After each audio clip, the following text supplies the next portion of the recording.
Juu ya kaburi la 2027 niliona nyoka mkubwa, ndiye aliyehusika na mauti ndani ya mwaka huu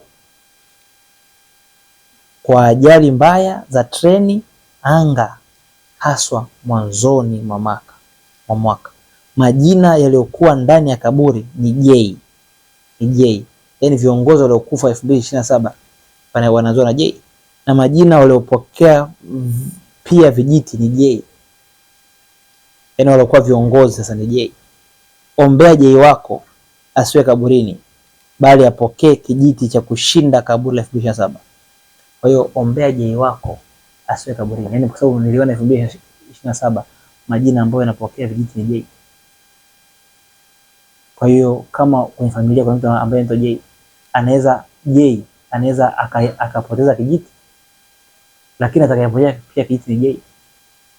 Kwa hiyo pia ninamuombea Joyman in the name of Jesus. Kabrahila Balasco Tobradaska. I pray for Joyce in the name of Jesus. I pray for every J in the mighty name of Jesus. Asipoteze kile kijiti chake, bali akishikilie mpaka mwisho katika jina la Yesu Kristo wa Nazareti. Asante kwa ushindi na kwa uweza. Amen.